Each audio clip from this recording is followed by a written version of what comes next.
الحمدللہ والصلاة والسلام علی رسول اللہ وعلی آلہ وصحبہ ومن والہ۔ محترم بھائیوں، بہنوں اور پیارے بچوں، السلام علیکم ورحمۃ اللہ وبرکاتہ۔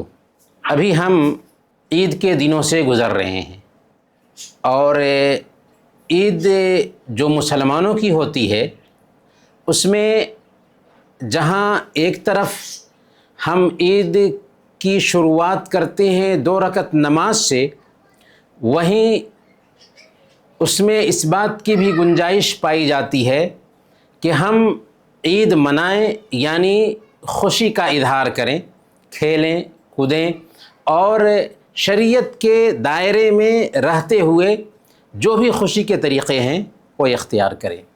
اللہ کے نبی صلی اللہ علیہ وسلم کے زمانے میں بھی عید کے دن خوشیاں منائی جاتی تھیں۔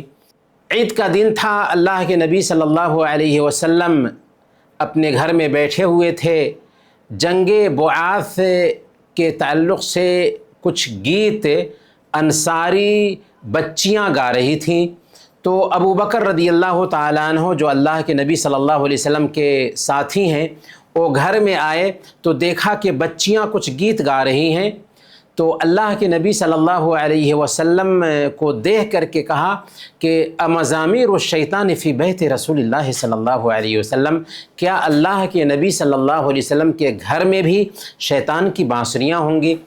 تو اللہ کے نبی صلی اللہ علیہ وسلم نے سن کر کے کیا کہا یا ابا بکر ان لکل قوم عیدا وہذا عیدنا اہل الاسلام، کہ اے ابو بکر، ہر قوم کے لیے عید کا دن ہوتا ہے اور آج ہم مسلمانوں کے لیے عید کا دن ہے۔ تو اس سے ہمیں یہ بات سمجھ میں آتی ہے کہ عید کے دن پھیکے انداز میں نہیں گزرنے چاہیے، بلکہ خوشیاں منانی چاہیے اور خوشی کا اظہار کرنا چاہیے۔ لیکن اسلامی عیدوں میں ناچ گانے نہیں ہوتے، اسلامی عیدوں میں فضولیات نہیں ہوتی، اسلامی عیدوں میں ڈھول تاشے نہیں ہوتے، اسلامی عیدوں میں شراب نہیں پی جاتی، اور جس عید میں ناچ گانے ہوں، ڈھول تاشے ہوں، شراب پی جائے، وہ عید اسلامی عید نہیں ہو سکتی۔ تو آج ہم سب سے پہلے انہی باتوں سے اپنے درس کو شروع کریں گے، اور میرے پاس کچھ سوالات ہیں جو میں آپ سے پوچھوں گا اور آپ کو جواب دینا ہے۔ سب سے پہلا سوال ہے کہ وہ کون سی چیز ہے جسے آپ اٹھائے ہوتے ہیں اور وہ بھی آپ کو اٹھائے ہوتی ہے؟ کون سی چیز ہے بتائیے ہمیں۔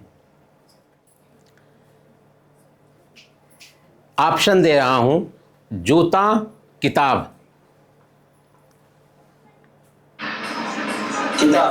جوتا، جی جواب صحیح ہے۔ کس نے جواب دیا؟ جواب کس نے دیا؟ السلام علیکم۔ وعلیکم السلام۔ جی ہاں، عبد الرحمن بھائی نے جواب دیا۔ جی آگے کا سوال: 2 کانوں کے فائدے کیا ہیں؟ اللہ تعالیٰ نے 2 کان ہمیں دیا ہے، 2 کانوں کے فائدے کیا ہیں؟ ہم چشمہ لگا سکتے ہیں۔ چشمہ لگا سکتے ہیں اور سن نہیں سکتے ہیں۔ چشمہ ٹھیک ہے، بالکل جواب صحیح ہے کہ چشمہ کو گرنے سے یہ کان بچاتے ہیں، ہمارے کان میں چشمہ لگا سکتے ہیں اور کان سے سن بھی سکتے ہیں، ہے نا؟ جی جواب صحیح ہے۔ اچھا، تیسرا سوال یہ کون جواب دیے؟ یعقوب۔ جی چلیں، تیسرا سوال ہے: آپ کے ماموں کی بہن ہے لیکن وہ آپ کی خالہ نہیں ہے، وہ کون ہے؟ آپ کے ماموں کی بہن ہے لیکن وہ آپ کی خالہ نہیں ہے، وہ کون ہے؟ جنہوں نے جواب دیا ہے وہ جواب نہ دیں۔ امی، ماشاءاللہ۔ کس نے جواب دیا؟ کس نے جواب دیا؟ مریم، ماشاءاللہ ماشاءاللہ، بہت اچھا۔ ہاں، جس نے جواب دے دیا پھر دوبارہ جواب نہیں دیں گے۔ آپ کے ماموں کی بہن ہے لیکن وہ آپ کی خالہ نہیں ہے، وہ کون ہے؟ یعنی ماں ہے، ہماری ماں ہے۔ اچھا، آگے کا سوال ہے: آپ کے چچا کا بھائی ہے لیکن وہ آپ کا چچا نہیں ہے، وہ کون ہے؟ آپ کے چچا کا بھائی ہے لیکن وہ آپ کا چچا نہیں ہے، وہ کون ہے؟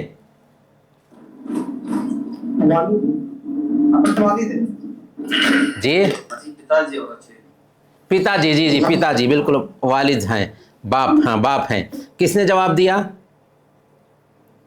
میں نے دیا فاروق بھائی نے، ماشاءاللہ فاروق بھائی نے، جی جواب بالکل صحیح ہے، جواب بالکل صحیح ہے۔ اچھا اگلا سوال ہے، کیا مرغا انڈا دینے سے پہلے سوچتا ہے؟ نہیں سر، مرغا انڈا نہیں دیتا۔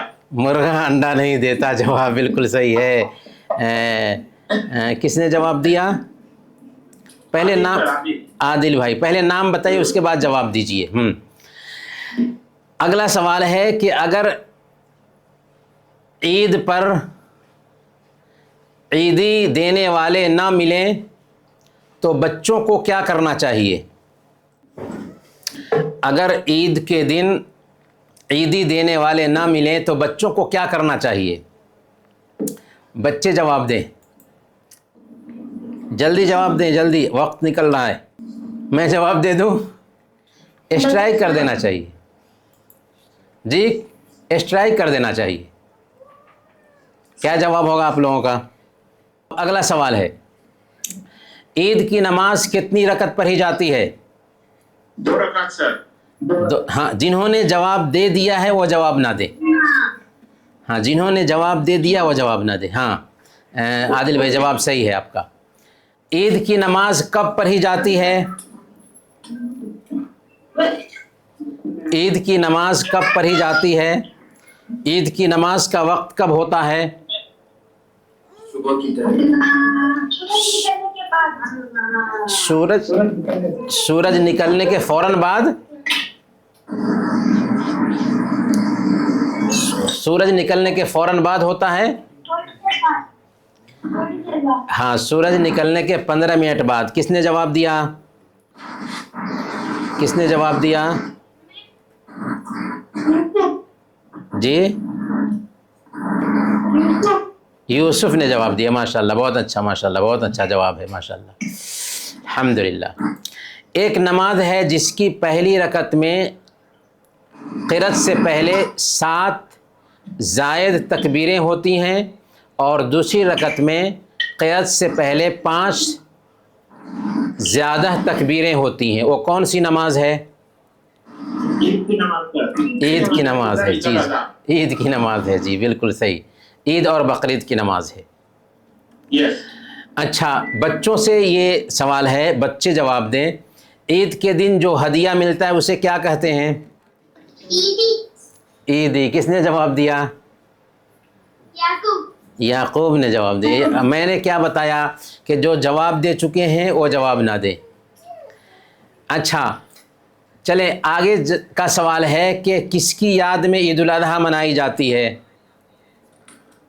ابراہیم علیہ السلام کی یاد میں۔ ہاں ابراہیم علیہ السلام کی یاد میں، جی جواب بالکل صحیح ہے، جواب بالکل صحیح ہے۔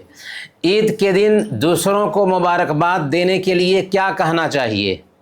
عید کے دن دوسروں کو مبارکباد دینے کے لیے کیا کہنا چاہیے؟ تقبل اللہ منا ومنکم، ماشاء اللہ۔ کس نے جواب دیا؟ شبین نے، ماشاء اللہ ماشاء اللہ، جواب صحیح ہے۔ اچھا چلیں آگے کا سوال ہے کہ کعبہ کو کس نے بنایا تھا؟ کعبہ کو کس نے بنایا تھا؟ حضرت ابراہیم علیہ السلام۔ حضرت ابراہیم علیہ السلام نے۔ کس نے جواب دیا ہے؟ نام بتائیں۔ سید فاروق۔ سید فاروق بھائی نے، ماشاء اللہ، جی بالکل جواب صحیح ہے، حضرت ابراہیم علیہ السلام نے کعبہ کو بنایا تھا۔ حضرت اسماعیل علیہ السلام کی ماں کا کیا نام تھا؟ ہاجرہ نام تھا، جی جواب صحیح ہے۔ کس نے جواب دیا؟ ابراہیم بھائی نے، ماشاء اللہ ماشاء اللہ، ابراہیم بھائی نے جواب دیا ہے، بہت خوب، جواب اچھا ہے۔ اس پتھر کا کیا نام ہے جسے حاجی لوگ چومتے ہیں؟ اس پتھر کا کیا نام ہے جسے حاجی لوگ چومتے ہیں؟ ہاں بولیے. ہاں حجر اسود، جی ماشاء اللہ جواب صحیح ہے، حجر اسود. اچھا حجر اسود کو کیوں چوما جاتا ہے، کوئی بتا سکتے ہیں؟ پتھر کو چومنا، اسلام میں تو پتھر کی پوجا منع ہے، پتھر کی پوجا منع ہے اسلام میں. اگر کوئی آدمی پتھر کی پوجا کرتا ہے تو اسلام سے ہی نکل جائے گا، لیکن کیوں پتھر کو چومتے ہیں؟ اگر کوئی آدمی کسی پتھر کو چومنے لگتا ہے پوجا کے ارادے سے تو اسلام سے ہی نکل جائے گا، تو پھر پتھر کو کیوں چوما جاتا ہے؟ آپ صلی اللہ علیہ وسلم نے چوما تھا. جی جی کس نے جواب دیا؟ نام بتا دی.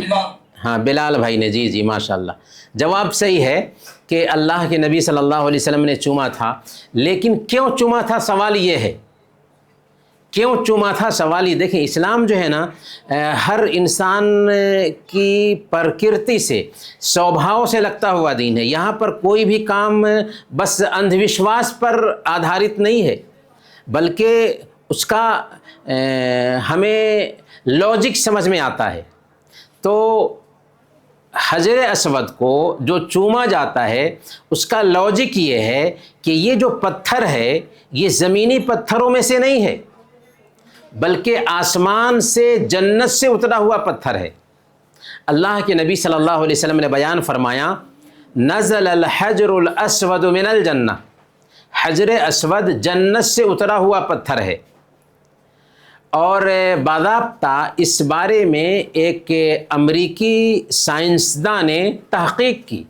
وہ مسلمانوں کا بھیس اپنایا، مکہ آیا حج کا ویزا لے کر، اور پھر حجر اسود میں سے ہلکا سا کچھ لے کر کے گیا اور اس نے اپنی لیبارٹری میں اس کی تحقیق کی. تو عجیب طریقے سے اس کے سامنے نتیجہ آیا کہ یہ زمینی پتھروں میں سے کوئی پتھر نہیں ہے جسے اندھ وشواس کے طور پر لا کر کے کعبہ میں سجا دیا گیا ہو، بلکہ یہ آسمان سے اترا ہوا پتھر ہے. اور یہ بات آج سے 1450 سال پہلے محمد صلی اللہ علیہ وسلم نے بتا دیا تھا. نزل الحجر الاسود من الجنہ، کہ حجر اسود یعنی یہ کالا پتھر جنت سے اترا ہوا پتھر ہے.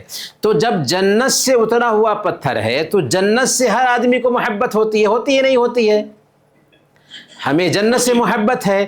تو اس ناحیہ سے جنت کی کوئی چیز ہے اور ہم اس کو دیکھ رہے ہیں تو اس سے ہم کو محبت ہوگی. اس ناحیہ سے اللہ کے نبی صلی اللہ علیہ وسلم نے حجر اسود کو چوما تھا. جیسے ایک ماں اپنے بچے کے فوٹو کو چومتی ہے، اگر ایک ماں اپنے بچے کے فوٹو کو چومے تو اس کو پوجا نہیں کہیں گے، اس کو عبادت نہیں کہیں گے.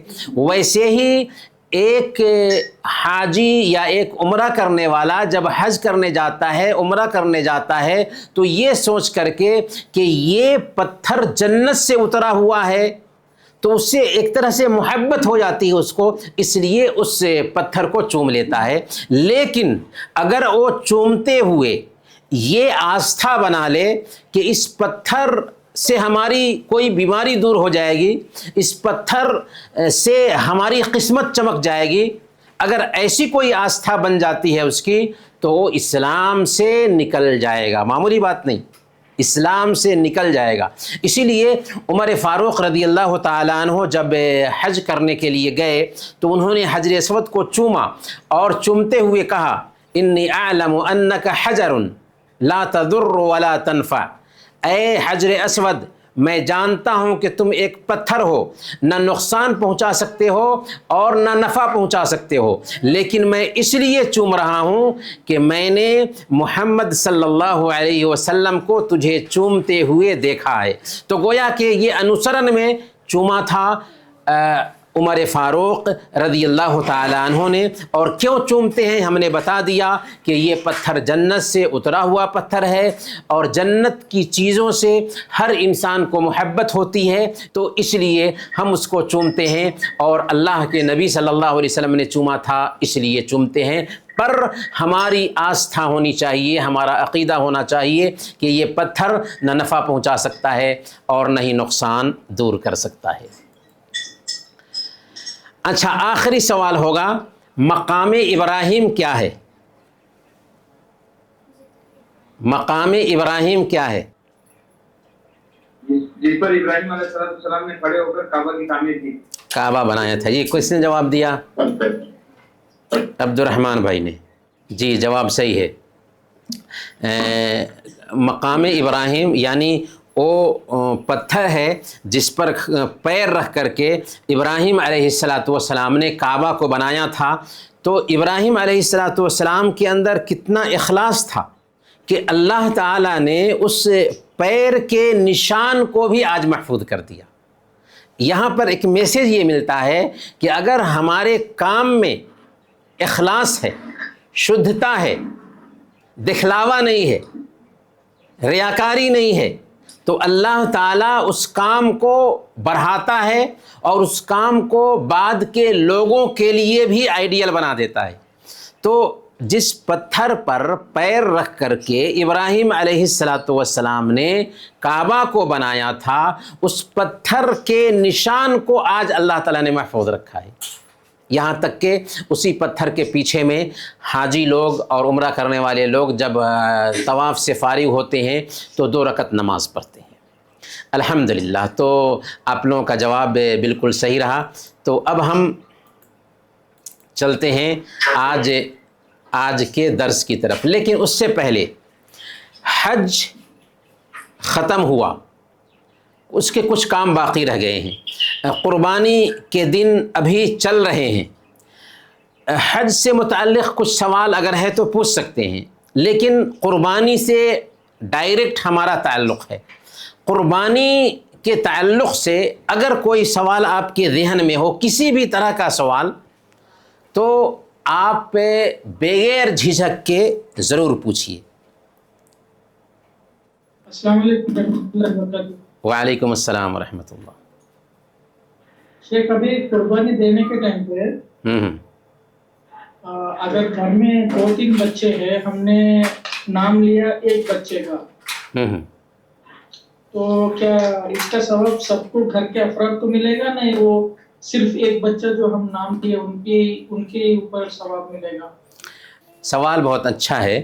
قربانی کا جو صحیح طریقہ ہے وہ یہ ہے کہ گھر میں اگر ایک جانور ذبح ہو رہا ہے نا، تو اس جانور کو کسی ایک کے ساتھ خاص نہ کیا جائے، بلکہ گھر کی فیملی میں مثال کے طور پر 10 لوگ بھی ہیں تو 10 کو شامل کر لیا جائے. کہا جائے کہ میرے گھر والوں کی طرف سے یہ جانور.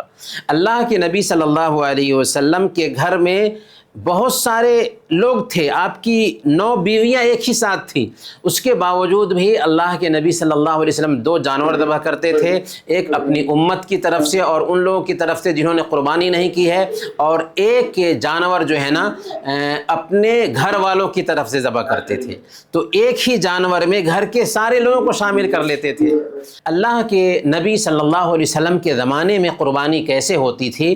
سنن ابی داؤد کی روایت ہے، حضرت عطا بن یسار رحمۃ اللہ علیہ نے حضرت ابو ایوب انصاری رضی اللہ تعالی عنہ سے پوچھا تھا، کیف کانت الضحایا فی عہد رسول اللہ صلی اللہ علیہ وسلم، اللہ کے نبی صلی اللہ علیہ وسلم کے زمانے میں قربانیاں کیسے ہوتی تھیں؟ تو انہوں نے کہا، کان الرجل یضحی بالشاۃ عنہ وعن اہل بیتہ، کہ ایک آدمی ایک بکری اپنے اور اپنے گھر والوں کی طرف سے ذبح کیا کرتا تھا. تو گویا کہ ایک بکری گھر کے 10 آدمی کی طرف سے، گھر کے 20 آدمی کی طرف سے، اگر گھر میں 50 آدمی بھی ہیں اور سب کا کھانا ایک جگہ پر بنتا ہے تو 50 آدمیوں کی طرف سے ایک بکری ذبح کی جا سکتی ہے. بلکہ جانور میں جو 7 حصے ہوتے ہیں ان میں سے ایک حصہ جو ہم لے رہے ہیں نا، اسی ایک حصے میں گھر کے سارے لوگوں کو شامل کر سکتے ہیں. آج فخر اور دکھلاوے کے لیے جو زیادہ سے زیادہ جانور ذبح کیے جاتے ہیں، یہ بہتر طریقہ نہیں ہے.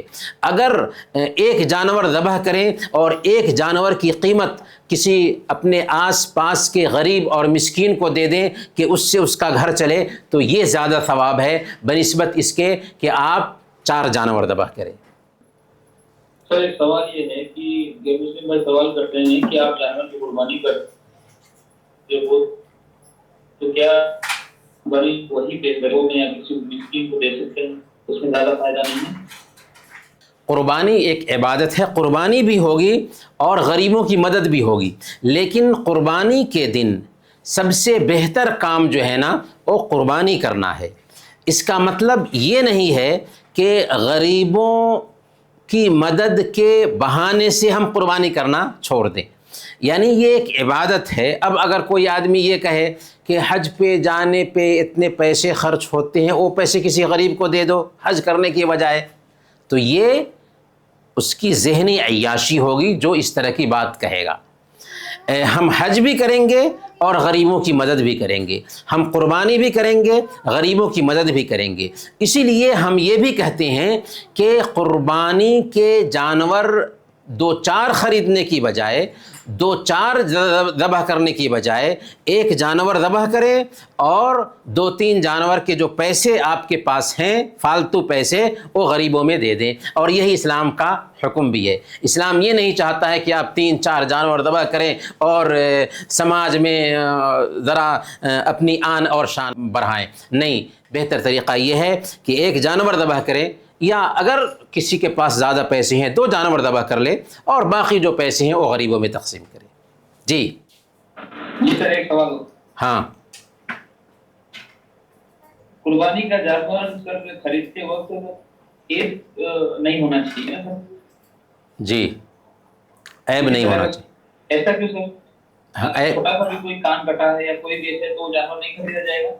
4 طرح کے عیوب بتائے گئے ہیں، لنگڑا نہ ہو جس کا لنگڑاپن واضح ہو، کانا نہ ہو جس کا کاناپن واضح ہو، بیمار نہ ہو جس کی بیماری کلیئر ہو، اور کمزور نہ ہو کہ جس کے بدن پر گوشت نہ ہو۔ یہ 4 عیوب بتائے گئے ہیں، یہ 4 عیوب نہیں ہونے چاہیے۔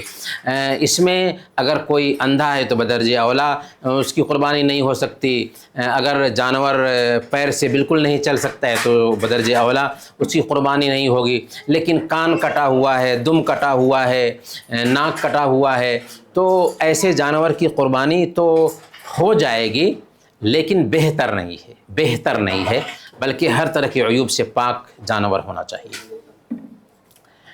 جی ہاں، وعلیکم السلام۔ سر ابھی قربانی ٹائم جی انڈیا میں دیکھ رہے ہیں، قربانی کی طرح دیکھیں کیک کاٹتے ہیں۔ ہاں جی، یہ بہت اہم سوال ہے، بہت اچھا سوال ہے۔ دیکھیں کیک کیوں کاٹتے ہیں؟ کیک اس لیے کاٹتے ہیں کہ کچھ لوگ یہ سمجھتے ہیں کہ جانوروں کو ذبح کرنا یہ جیو ہتیا ہے، یہ بے رحمی ہے، اس لیے کیک کاٹتے ہیں۔ تو کیا جانوروں کو ذبح کرنا یہ بے رحمی ہے؟ پہلے اس کو جاننا چاہیے۔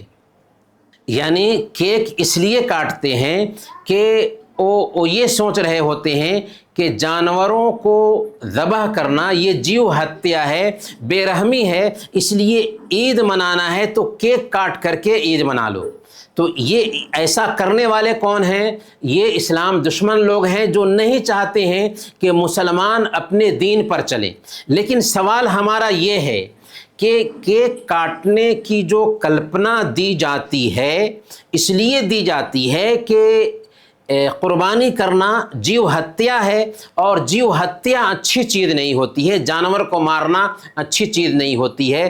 تو کیا اس بارے میں اسلام ہماری رہنمائی کرتا ہے؟ جی ہاں، اسلام اس بارے میں ہماری رہنمائی کرتا ہے۔ تو سب سے پہلا پوائنٹ جو اس بارے میں ہے وہ یہ ہے کہ ہم جس رب پر ایمان رکھتے ہیں اس رب کا ایک نام ہے الرحمن الرحیم، بہت زیادہ رحم کرنے والا، بہت زیادہ مہربان۔ گویا کہ اللہ تعالی بہت دیالو ہے، بہت رحم کرنے والا ہے۔ جس رب کی صفت ہی ہے الرحمن الرحیم، بہت دیالو اور بہت رحم کرنے والا، وہ جانوروں کے ساتھ بے رحمی نہیں سکھا سکتا۔ اسی طریقے سے اللہ کے نبی صلی اللہ علیہ وسلم کو جو ہم سب کے لیے آئیڈیل بنا کر کے بھیجا گیا، ان کے بارے میں اللہ نے فرمایا وَمَا أَرْسَلْنَاكَ إِلَّا رَحْمَةً لِلْعَالَمِينَ، کہ اے نبی ہم نے آپ کو ساری کائنات کے لیے، ساری دنیا کے لیے رحمت بنا کر بھیجا ہے۔ یہ سورہ الانبیاء آیت نمبر 107 نمبر کی آیت ہے۔ تو اس میں اللہ تعالیٰ نے کیا فرمایا کہ محمد صلی اللہ علیہ وسلم ساری دنیا کے لیے رحمت ہے، یہاں تک کہ جانوروں کے لیے بھی رحمت ہے، یہاں تک کہ جانوروں کے لیے بھی رحمت ہے۔ اسی لیے سنن ابی داؤد کی ایک روایت ہے، اللہ کے نبی صلی اللہ علیہ وسلم نے ایک اونٹ کو دیکھا جو بلبلا رہا ہے، اس کی آنکھوں سے آنسو بہنے لگے۔ اللہ کے نبی صلی اللہ علیہ وسلم اس کے پاس گئے اور اس کی پیٹھ پر ہاتھ رکھا تو وہ پرسکون ہوا، شانت ہوا۔ اس کے بعد اللہ کے نبی صلی اللہ علیہ وسلم نے اس اونٹ کے مالک کو بلایا اور اس سے کہا افلا تتق اللہ فی هذه البہیمہ التی ملکک اللہ ایہا، کہ کیا تم اس جانور بے زبان جانور کے بارے میں اللہ کا ڈر نہیں رکھتے جس کا مالک اللہ نے تم کو بنایا ہے؟ فَإِنَّهُ شَكَا إِلَيَّ أَنَّكَ تُجِيعُهُ وَتُدْعِبُهُ، اس اونٹ نے مجھے شکایت کیا ہے کہ تم اس کو تھکاتے ہو اور اس کو بھوکا رکھتے ہو۔ تو یہاں پر غور کیجئے کہ اللہ کے نبی صلی اللہ علیہ وسلم برداشت نہیں کرتے ہیں کہ ایک اونٹ کو تھکایا جائے اور بھوکا رکھا جائے۔ اسی طریقے سے ایک سفر میں ہے اللہ کے نبی صلی اللہ علیہ وسلم، ایک سفر میں ایک چڑیا کے گھونسلے سے کچھ صحابہ نے جا کر کے اس کے 2 بچے کو اٹھا لیا۔ اللہ کے نبی صلی اللہ علیہ وسلم دیکھتے ہیں کہ اس چڑیے کی ماں سر کے اوپر اڑ رہی ہے، تو اللہ کے نبی صلی اللہ علیہ وسلم نے فرمایا من فجع هذه بولدها رد ولدها الیہا، کہ کس انسان نے اس پرندے کو اس کے بچے سے تکلیف پہنچایا ہے، اس کے بچے کو اس کے حوالے کر دو، اس کے بچے کو اس کے حوالے کر دو۔ تو یہاں بھی غور کیجئے کہ اللہ کے نبی صلی اللہ علیہ وسلم ایک پرندے کے لیے برداشت نہیں کرتے ہیں کہ اس کے بچے کو نکال کر کے اس کی ماں کو تکلیف دیا جائے۔ اسی طریقے سے صحیح بخاری کی روایت ہے جو آتھینٹک حدیث کی کتاب ہے، اللہ کے نبی صلی اللہ علیہ وسلم نے بیان فرمایا کہ ایک آدمی پیاسا تھا، کنویں میں گیا، پانی پی کر کے آیا تو دیکھا کہ ایک کتا گیلی مٹی کھا رہا ہے پیاس سے، تو وہ سوچا کہ جیسے میں پیاسا تھا ویسے یہ کتا بھی پیاسا ہوگا۔ وہ کنویں میں اترا اور پانی لے کر کے آیا اور اس کتے کو پلا دیا۔ تو اللہ کے نبی صلی اللہ علیہ وسلم نے بیان فرمایا کہ اللہ تعالیٰ نے اس عمل کی وجہ سے اس کے گناہ کو معاف فرما دیا۔ اور صحیح بخاری ہی کی روایت ہے، ایک عورت نے بلی کو باندھ رکھا تھا، نہ اس کو کھانا دیتی تھی نہ پانی دیتی تھی، یہاں تک کہ بلی مر گئی۔ تو اس کی وجہ سے اللہ کے نبی صلی اللہ علیہ وسلم نے بیان فرمایا کہ وہ جہنم میں گئی۔ تو دیکھا کہ اسلام جانوروں کے حق پر کتنا بل دیتا ہے، کتنا زور دیتا ہے۔ اور جب ہم جانور کو ذبح کرنے جا رہے ہوتے ہیں تو اس وقت بھی حکم کیا دیا گیا کہ چھری کو تیز کر لے۔ ایک آدمی کو اللہ کے نبی صلی اللہ علیہ وسلم نے دیکھا کہ جانور کو لیٹائے ہوا ہے اور چھری تیز کر رہا ہے۔ اللہ کے نبی صلی اللہ علیہ وسلم نے ڈانٹا اسے اور کہا افلا قبل ھذا، جانور کو لیٹانے سے پہلے تم نے چھری تیز کیوں نہیں کیا؟ کیا تم چاہتے ہو کہ ڈبل اس کو مارو؟ تو اس سے پتہ کیا چلا کہ اسلام جانور کو ذبح کرتے وقت بھی اس بات کا حکم دیتا ہے کہ جانور کو آرام پہنچایا جائے۔ اللہ کے نبی صلی اللہ علیہ وسلم نے بیان فرمایا کہ فَإِذَا ذَبَحْتُمْ فَأَحْسِنُوا الذِّبْحَ، کہ جب جانور ذبح کرو تو اچھی طرح سے ذبح کرو۔ وَلِيُحِدَّ أَحَدَكُمْ شَفْرَتَهُ وَلِيُرِحْ ذَبِيحَتَهُ، کہ تمہیں چاہیے کہ تم چھری کو تیز کر لو اور ذبیحہ کو آرام پہنچاؤ۔ تو دیکھا کہ اسلام کتنا جانور کو ذبح کرتے وقت بھی رحم کی بات کرتا ہے، یہاں تک کہ اسلام نے بغیر ضرورت کے اگر کوئی جانور کو نشانہ بناتا ہے تو اسے بھی حرام ٹھہرایا ہے اور کہا کہ کل قیامت کے دن یہ جانور اللہ کے دربار میں نالش کرے گا۔ سنن نسائی کی روایت ہے، اللہ کے نبی صلی اللہ علیہ وسلم نے بیان فرمایا کہ جس نے کسی گوریا کو بغیر ضرورت کے مارا تو قیامت کے دن اس شخص کے بارے میں اللہ تعالیٰ سے وہ گوریا فریاد کرے گی اور کہے گی یا رب ان فلانا قتلنی عبثا ولم یقتلنی منفعتا، کہ اے میرے رب فلاں نے مجھے بغیر ضرورت کے مارا، اس کی اس سے کوئی ضرورت وابستہ نہیں تھی۔ اور اللہ کے نبی صلی اللہ علیہ وسلم یہ بھی بیان فرماتے ہیں لا تتخذوا شیئا فیہ الروح غرضا، کہ جس چیز میں جان ہو اس کو نشانہ مت بناؤ۔ تو اس تفصیل سے ہمیں کیا پتہ چلا کہ اسلام سب سے بڑھ کر کے جانوروں کے ساتھ رحم کی بات کرتا ہے۔ آج نئی سنسکرتی میں جانوروں کے حق کی بات ہوتی ہے، لیکن آج سے 1450 سال پہلے اسلام نے جو رول دیا ہے ویسا رول آج بھی دنیا کے پاس نہیں ہے جانوروں کی حفاظت کے بارے میں۔ لیکن یہ بات نوٹ کیجئے کہ اسلام انسان کے سوبھاؤ سے لگتا ہوا دین ہے۔ اسلام جذبات کا نام نہیں ہے، اسلام بھاوناؤں کا نام نہیں ہے کہ ہمارا دل ایسا کرتا ہے، ہماری سوچ ایسی بنتی ہے۔ اسلام نام ہے انسان کے سوبھاؤ سے لگتے ہوئے دین کا، اور اس دین میں عقل سے لگتی ہوئی باتیں ہیں، بھاوناؤں پر آدھارت باتیں نہیں ہیں۔ اسی لیے آئیے عقلی پوائنٹ کو بھی ہم جانتے ہیں، کیوں ہم جانور ذبح کر کے گوشت کھاتے ہیں۔ سب سے پہلا سوال یہ ہے کہ اگر جانور ذبح کرنا یہ پاپ ہے تو کیا پیڑ پودے کاٹنا پاپ نہیں؟ سبزیاں کھانا پاپ نہیں؟ سائنس یہ کہتی ہے کہ پیڑ پودوں میں بھی جان ہوتی ہے، سبزیوں میں بھی جان ہوتی ہے۔ یہ میری بات نہیں ہے، بلکہ ہندوستان کے ہی ایک سائنسداں آچاریہ جگدیش چندر بوس کو یہ کریڈٹ جاتا ہے۔ انہوں نے باضابطہ ونسپتی نباتات کے احساس کو جاننے کے لیے ایک آلہ تیار کیا اور تحقیق کی کہ کیا ونسپتیوں میں بھی جان ہوتی ہے، تو انہوں نے تحقیق سے ثابت کیا کہ ونسپتیوں میں، نباتات میں ویسے ہی جان ہوتی ہے جیسے پشوؤں میں جان ہوتی ہے۔ تو اگر بے رحمی کی بات کی جاتی ہے تو ساگ سبزی کھانا بند کر دیجئے، بھوکے مر جائیے۔ پھر یہ بھی سوچنے کی بات ہے کہ سانپ بچھو کو مارنے میں بھی بے رحمی آئے گی، کیونکہ جیو ہتیا ہے، تو اگر اس کو نہ مارا جائے گا تو انسانی زندگی اجیرن بنے گی یا نہیں بنے گی؟ سانپ بچھو کو پالیں گے اور وہی کاٹ کھائے گا آپ کو۔ سائنس کہتی ہے، جی ہاں سائنس کہتی ہے کہ 1 مربع انچ فضا اور 1 گلاس پانی میں 10 کروڑ کیٹانو ہوتے ہیں، جراثیم ہوتے ہیں۔ نہانے کے لیے یا پینے کے لیے ہم جو پانی گرم کرتے ہیں اس سے لاکھوں کیٹانو اور بیکٹیریاز جو ہوتے ہیں مر جاتے ہیں۔ کیا یہ جیو ہتیا نہیں ہے؟ کیا یہ بے رحمی نہیں ہے؟ دہی میں کروڑوں بیکٹیریاز ہوتے ہیں جنہیں ہم کھاتے ہیں، تو کیا اس میں جیو ہتیا نہیں ہے؟ کیا اس میں جان مارنا نہیں ہے؟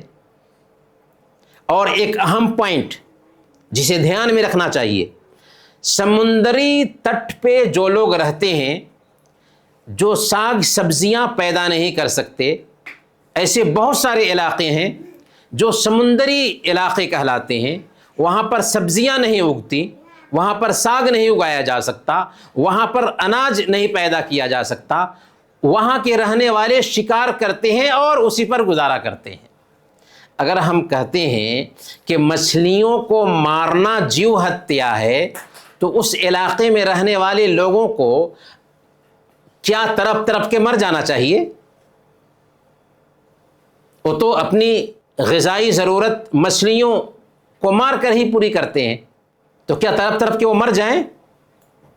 ایک اہم پوائنٹ یہ بھی ہے کہ گوشت جو ہے، گوشت میں غذائی انرجی پائی جاتی ہے۔ گوشت ایک مکمل پوشک سروت ہے جس میں جسم کو انرجی پہنچانے والے جو ضروری تتو ہوتے ہیں وہ سب کے سب پائے جاتے ہیں، اور یہ چیزیں سبزیوں سے ہمیں حاصل نہیں ہوتی۔ چنانچہ پروٹین ہے، اس میں آئرن ہے، زنک ہے، اسی طرح سے فیٹ پایا جاتا ہے اس میں، تو یہ ساری چیزیں ہمیں گوشت سے حاصل ہوتی ہیں۔ اس لیے گوشت کا استعمال صحت کے لیے بھی ضروری ہے۔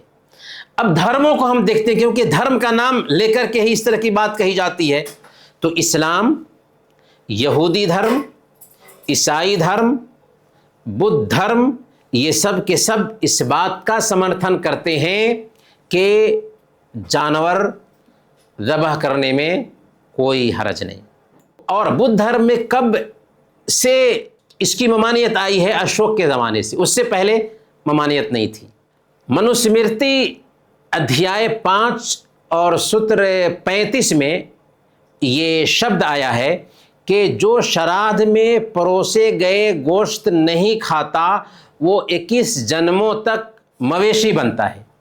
اسی طریقے سے منوسمرتی ادھیائے 5 اور ستر 30 میں ہے کہ کھانے کے لائق جانوروں کو کھانے میں کوئی دوش نہیں، کیونکہ کھانے کے لائق جانوروں کو اور نہ کھانے کے لائق جانوروں کو برہما نے ہی پیدا کیا ہے۔ تو منوسمرتی کلیئر انداز میں کہتی ہے کہ کچھ جانور ہیں کھانے کے لائق ہیں، کچھ جانور ہیں کھانے کے لائق نہیں، اور جو آدمی شراد میں پروسے گئے گوشت نہیں کھاتا وہ 21 جنموں تک مویشی بنتا ہے۔ اسی طریقے سے رام چندر جی نے اپنی بیوی سیتا اور بھائی لکشمن کے ساتھ 14 سال تک جو بنواس گزارا تھا، اس میں پھلوں کے علاوہ انہوں نے ہرن اور دوسرے جانوروں کا شکار کیا تھا اور ان کا گوشت کھایا تھا۔ والمیکی کے رامائن میں اس کی صراحت موجود ہے۔ جین دھرم کو دیکھیں تو جین دھرم کا نظریہ ہے اہنسا کا، کہ کسی بھی جاندار کو تکلیف نہ پہنچایا جائے۔ اس نظریہ کے مطابق اگر انسان چلتا ہے تو زندہ ہی نہیں رہ سکتا، قدم قدم پر اسے اہنسا ہوگا ہی۔ جین دھرم کے مطابق یہ تو ٹھیک ہے کہ وہ جنگلوں میں جا کر کے رہنے کو پراتھمکتا دیتے ہیں، لیکن جو دھرم سماج میں رہنا سکھاتا ہو، سماج سیوا کا حکم دیتا ہو، بال بچوں کا حق ادا کرنے کا حکم دیتا ہو، اس دھرم کے مطابق یہ رول صحیح نہیں۔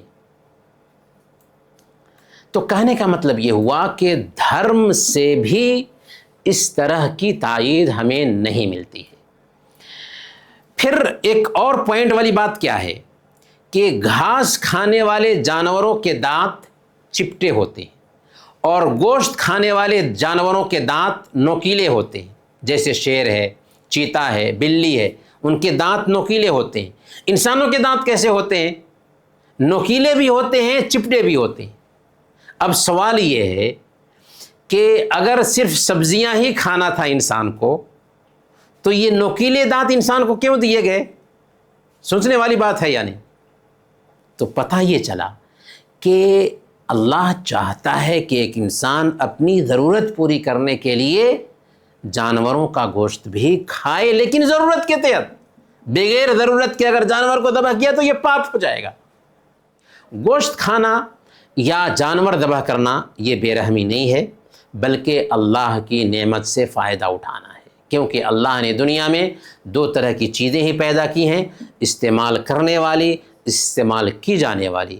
انسان استعمال کرنے والی مخلوق ہے اور دنیا کی ساری چیزیں استعمال ہونے والی مخلوق ہیں۔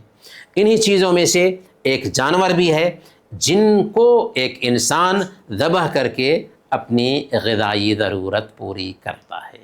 اور آج بھی ہمارے برادران وطن ہندو بھائیوں کے ہاں بہت ساری جگہوں پر مندروں میں بھی چڑھاوے چڑھائے جاتے ہیں۔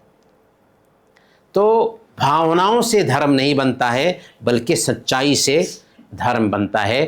اور سچائی یہ ہے کہ یہ جانور ہیں جن کو اللہ تعالیٰ نے پیدا کیا ہے ہماری ضرورت کے لیے، لیکن ایک رول یہ بھی دھیان میں رکھنے کا ہے کہ ایک شاکاہاری پکا مسلمان ہو سکتا ہے، مسلمان ہونے کے لیے مانساہاری ہونا ضروری نہیں، لیکن ہم یہ نہیں کہہ سکتے کہ جانور ذبح کرنا جیو ہتیا ہے۔ اگر یہ کہتے ہیں تو آپ سبزیاں بھی چھوڑ دیجئے اور بھوکے تڑپ تڑپ کے مر جائیے، اور ایسا کوئی نہیں کرنے والا۔ تو گویا کہ گوشت کھانا یہ پراکرتک نیم ہے، اسی لیے دنیا کے سارے لوگ گوشت کھاتے ہیں۔ لہذا یہ جو کیک کاٹنے کی بات ہے یہ سب بکواس ہے، اور ان چیزوں کی طرف ایک مسلمان کو بالکل دھیان نہیں دینا چاہیے۔ بات ذرا لمبی ہو گئی، لیکن بات کی اہمیت تھی، اس لیے اس حوالے سے تفصیل سے بیان کرنے کی ضرورت محسوس ہوئی۔ ہاں، اور آپ کے پاس سوال ہے؟ السلام علیکم۔ وعلیکم السلام ورحمۃ اللہ۔ شیخ، اور ایک چھوٹا سا سوال ہے۔ جی بولیے۔ ابھی قربانی خالص اللہ کے لیے کرنا چاہیے، یا پھر قربانی کرنے کے ٹائم پہ کسی آدمی کا نام لینا ضروری ہے؟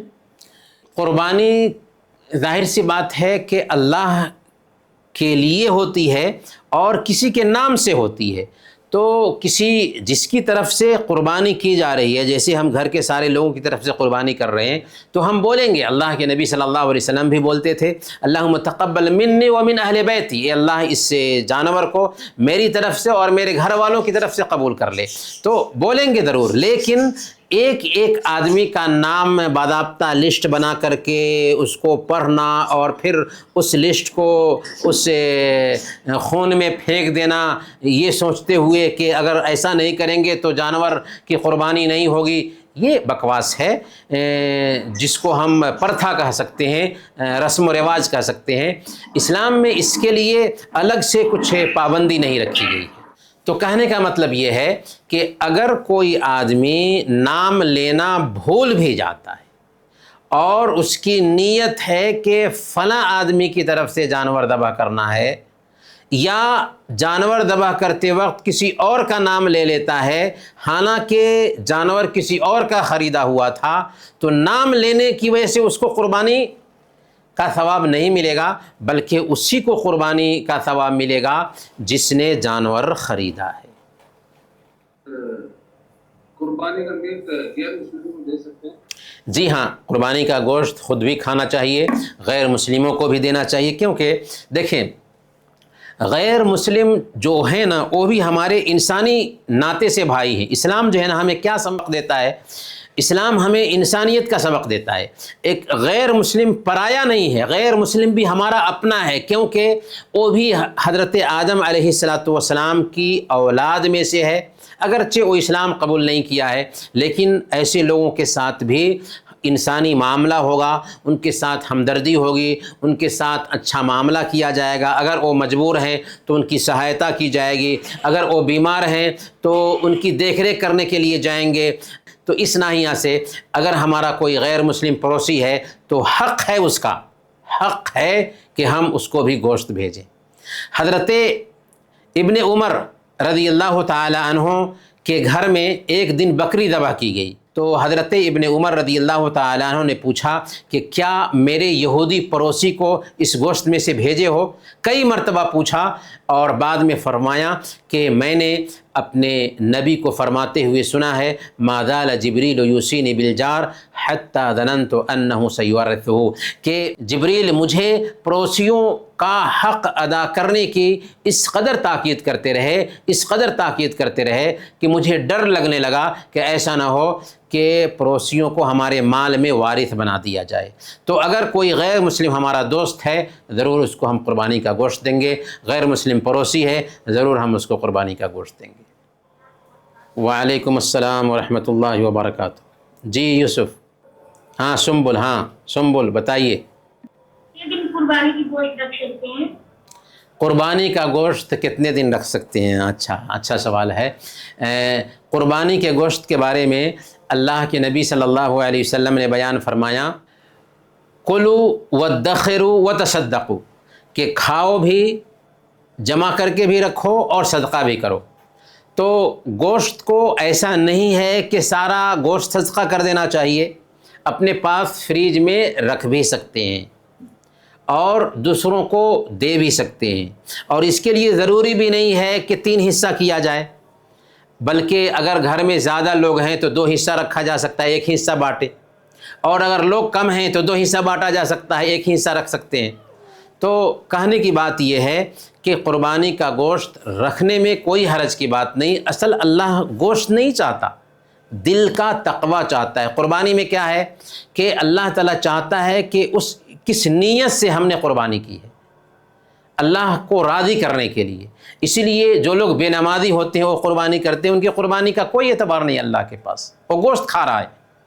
تو اصل قربانی اس لیے ہے کہ ہم اپنے رب کو راضی کریں، وہی جذبہ ہمارے اندر پیدا ہو جو جذبہ حضرت ابراہیم علیہ السلام کے اندر تھا کہ اللہ کا حکم ملا تھا کہ بیٹے کو ذبح کرو تو ذبح کرنے کے لیے تیار ہو گئے. حالانکہ بچے سے ہر انسان کو محبت ہوتی ہے، اور بچہ بھی تھا، بڑھاپے کی لاٹھی ہے، بڑھاپے میں ملا تھا، پھر بھی تیار ہو گئے ذبح کرنے کے لیے. یہ احساس کہ اللہ نے حکم دیا ہے تو اس پہ ہم چلیں گے، اللہ نے 5 وقت کی نمازیں فرض کی ہیں تو ہم چاہے کچھ بھی ہو جائے نماز پڑھیں گے. تو اللہ کے حکم کے مطابق زندگی گزارنا اصل میں قربانی ہے. گوشت کھانا یا گوشت جمع کرنا یہ کوئی اہمیت رکھنے والی چیز نہیں. چاہے پورا گوشت کھا لیں اس سے بھی کچھ فرق نہیں پڑتا اگر نیت صحیح ہے تو. لیکن گوشت خود بھی کھانا چاہیے، پڑوسیوں کو بھی دینا چاہیے، اور غریبوں میں بھی تقسیم کرنا چاہیے. اگر 1 مہینہ رکھ لیتے ہیں گوشت کوئی فرق نہیں پڑتا. صلی اللہ علیہ نبی. ایک اور سوال ہے، کیا انتقال جو ہو جاتے ہیں کبھی ہو سکتا ہے کیا قربانی؟ قربانی اگر مردوں کی طرف سے کر رہے ہیں تو اس کا بہتر طریقہ یہ ہے کہ اسی جانور میں مردوں کو بھی شامل کر لیا جائے. جیسے ہمارے اگر دادا وفات پا گئے ہیں تو جو جانور ہمارے گھر میں ہے ذبح ہو رہا ہے اسی جانور میں مردوں کو بھی شامل کر لیا جائے.